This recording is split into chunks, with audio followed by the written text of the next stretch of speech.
Chapter 17. Valuation Analysis. Though there is not much of statistical analysis needed to analyze the stocks, yet here is an overview of a few ratios to help you understand the financial health of the company. How to analyze a company qualitatively.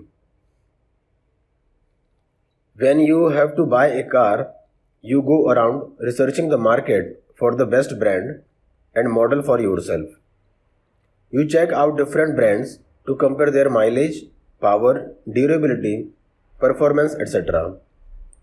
Post all this necessary groundwork, you decide the best one to buy. Similarly, before investing in any company, you have to understand its annual report, which indicates the true financial health of the company. So let's get started with the real basics of analyzing the financial health of a company. What is an annual report? An annual report of a company is the snapshot of its business activities of the preceding year. At the end of every financial year, every company publishes its annual report on its website. The annual report is sent to the shareholders of the company every year.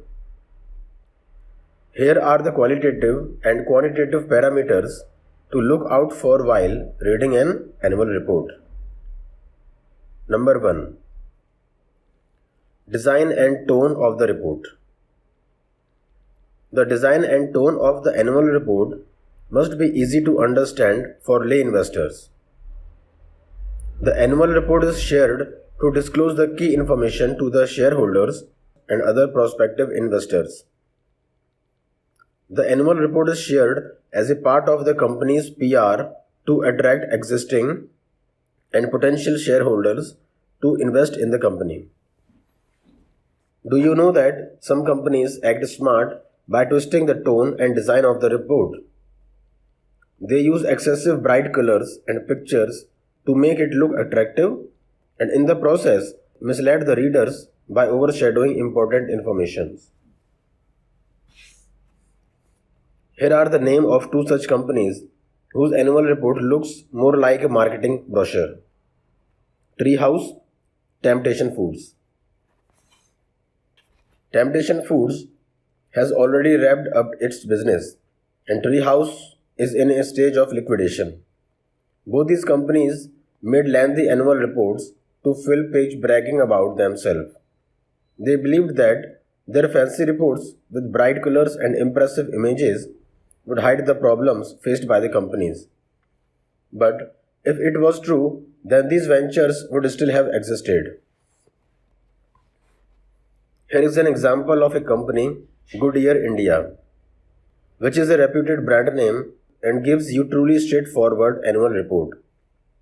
Goodyear India puts just 3 to 4 colorful pages at the beginning which share the details of the company's top management. And soon after it gets straight to the subject. Number 2. Highlighted graphs and diagrams. As an investor, when you sit down to read the annual report of a company, you must surely look at the increase in EPS or earnings per share. Some companies fill pages with graphs containing sales revenue, earnings, etc. But they will hardly mention the EPS. But what good is the company if it cannot tell its current shareholders or potential shareholders about their earning per share? Number 3. Management discussion and analysis. Under this section, you would get the following insights. How does management perceive the present position of the company? What is the management's feel about the future of the company? What are the business activities that are planned for the future? The future growth and strategies of the company are discussed in detail. Here, the company must attempt to resolve the investor's dilemma and the risk associated with investing in the company. But if after reading through this section, you feel that you did not understand the information shared then you can be sure that management intended in that way. At times, it is seen that the experts are loaded with buzzwords such as synergy, strategic, etc. only to fill up space. Number 4. Management remuneration. Compensation act as an excellent means of motivation for one and all, including the CEO. The CEO is undoubtedly the highest earner in the organization, which is of course well deserved. If the CEO is compensated in proportion to earned profit, his interest is always maintained in the company. And most importantly, you must try to understand how the top management of the company is compensated if the business is not doing well. For example, if the CEO owns stock worth rupees 5 crore and has an annual salary package of rupees 1 crore, then he strives hard to ensure the company's growth. Moreover, if the same CEO owns rupees 5 crore of shares and is paid an annual salary package of rupees 8 crore, then his interest may be restricted to performing within the boundaries defined by the job, rather than going the extra mile to grow the company. Thus, the interest of the CEO towards the company will be higher in the prior case than in the latter case. Hence, the management of a company is considered best when it continually increases its ownership in the company. You would find these details on the BSc website easily to see how much each management has invested in its own companies. Now let us look at another situation where the company is owned and managed by a family. In such case, the investor must check the quantum of salaries and other forms of compensations that the management extract from the company. Some promoters extract up to 10% of the profits of the company in the form of salaries. 10% is the ceiling as per Companies Act 2013.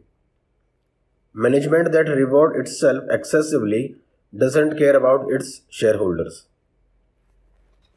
Do you think it would be wise to invest in such companies? Of course not. Increase in management's remuneration should always be in proportion to the company's profit. If the performance of the company is deteriorating, but the management's compensation is increasing, it is a red flag indicating that such companies must be avoided. So, in case the promoters are increasing their shareholding, it can be considered as a positive sign. It also signifies that they are optimistic about the company's growth and strategies. On the other hand, a decrease in promoters' shareholding can be taken as a negative sign, and it may express their loss of faith in the company. Think about it. Would you sell your stake in the business that you have nurtured carefully if you see a huge potential of growth in it in the future? But again, sometimes promoters' shareholding decreases for some other reasons, like they are planning for the new venture or a new plant, etc. However, if the promoters' shares are continuously decreasing without any clear reasons, then you might need to investigate further and take cautionary actions. For example, during the Satyam scandal, Ramalinga Raju's holdings were continuously decreasing. He sold over 4.4 crore shares in 2001 to 2008 period. Those who were following the shareholding pattern of the promoters might have seen these signs indicating danger for the investors. Number 5. Warrants. A warrant is an alternative given to the management to buy the share of the company at a price lower than the market price. So as an investor, your aim should be to check if there is an excessive number of warrants issued to the management. This is so because excessive warrants can dilute the EPS for equity shareholders. Number 6. Related party transaction. It refers to the transaction between the company and any entity or individual who is directly related to the directors or management. Though these transactions are legal, yet there are chances that it may affect the shareholders' interest. For example, XYZ Limited and ABC Private Limited are two companies.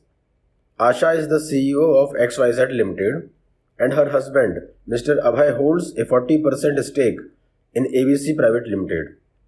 Suppose ABC Limited is in a bad financial position and no bank is giving loan to it, but XYZ Limited decide to take a credit on its name and then pass it on to ABC Limited. Then it will be called related party transaction. Such transaction will hurt the shareholders' profits.